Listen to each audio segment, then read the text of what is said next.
Imagine if large portions of human history never actually happened. Imagine if centuries were artificially added to our calendar, creating a gap that we have unknowingly accepted as real time. This is the core idea behind the phantom time hypothesis. Today, we are going to explore this mind-bending theory, examining the historical evidence, the anomalies in architecture, astronomy, calendars, and manuscripts, and why some researchers believe that the years 614 to 911 AD may never have existed. Stay with me until the end, because the story is strange, fascinating, and may forever change the way you view history. The theory was first proposed by German historian Heribert Illig in the 1990s. Illig noticed unusual patterns in European medieval history, including an apparent lack of significant artifacts, records, or cultural evolution during this period. He argued that nearly 300 years had been added retroactively, making Charlemagne appear in a timeline where he might not have originally existed. Illig didn't claim this as definitive truth, but as a provocative hypothesis to explain inconsistencies in historical records. One of the key points involves architecture. Cathedrals, fortresses, and other stone structures from the supposed early Middle Ages display engineering skills and precision that seem advanced for their time. Some buildings appear to have been constructed faster, or with techniques that suggest a higher level of knowledge than what is expected for the 7th to 10th centuries. Archaeological evidence for the labor and tools that would have been required is remarkably scarce, raising the question of whether our timeline is artificially expanded. Manuscripts and written records provide another puzzle.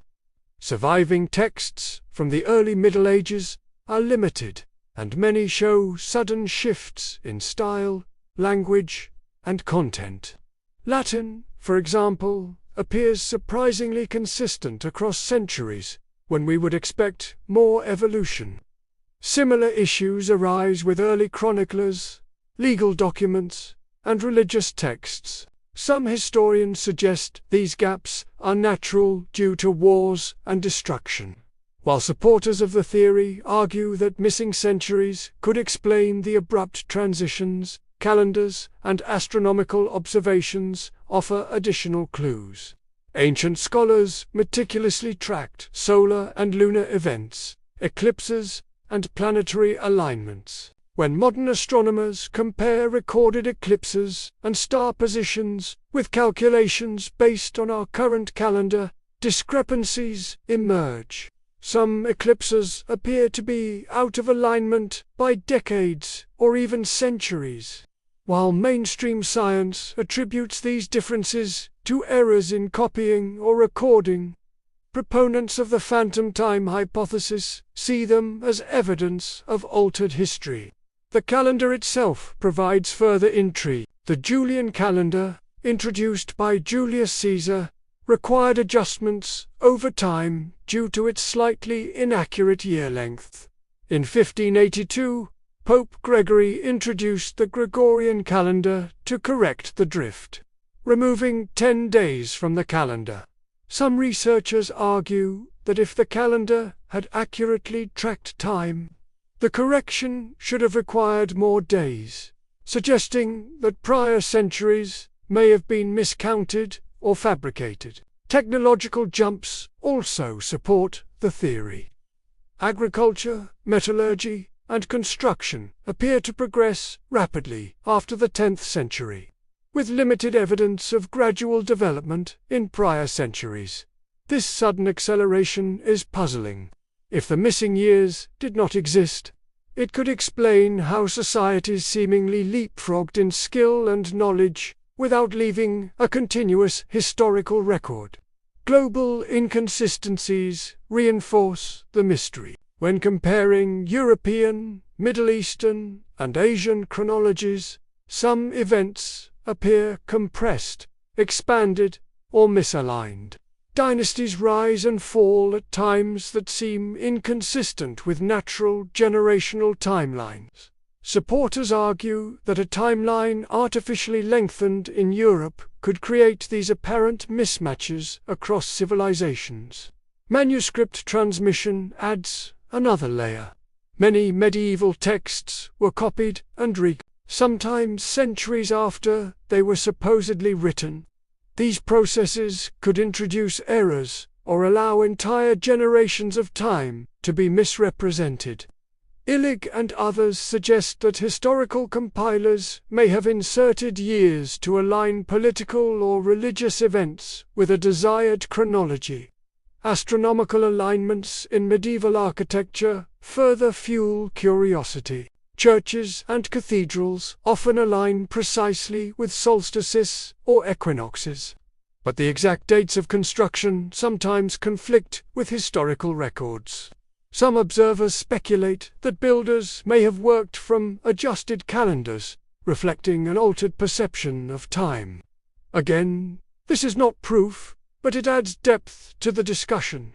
The theory also intersects with broader lost civilization hypotheses. Some researchers connect the missing centuries to the idea that advanced societies existed and were forgotten or destroyed. Structures like the so-called mudflood buildings, or cities that appear partially buried, suggest abrupt changes in settlement patterns. If time had been misrecorded or reconstructed, it could explain why some ancient ruins seem anachronistic or out of place in conventional timelines. Illig's hypothesis remains controversial. Mainstream historians argue that there is no concrete evidence of fabricated centuries. They note that other regions of the world maintained records that correspond with the European timeline. Critics also point out that errors in dates can be explained by scribal mistakes, regional differences, or the chaotic nature of early medieval Europe. However, the consistency of anomalies, from architecture to astronomy, continues to intrigue alternative researchers. Even today, the theory challenges our assumptions about history. How reliable are our sources from a millennium ago? How much of the story of humanity is reconstructed based on incomplete or altered evidence? The phantom time hypothesis encourages us to look critically at the way time is recorded, how knowledge is preserved, and how human societies evolve. Now consider this final perspective. Even if entire centuries were not literally erased, the theory highlights how fragile historical knowledge can be. Wars, fires, floods, and political agendas have repeatedly destroyed records. Human memory is imperfect, and what survives may be fragments of a larger story. Whether or not 300 years were added to the calendar, the idea forces us to question what we accept as unquestionable and explore the gaps in our collective memory. If you enjoyed this story and want to uncover more incredible mysteries, make sure to like this video, leave a comment, and subscribe to the Hidden Lore Hub. What other hidden chapters of history would you like us to explore next? The ideas presented in this video are for informational and entertainment purposes. Interpretations of ancient evidence are speculative, and viewers are encouraged to research and explore further on their own.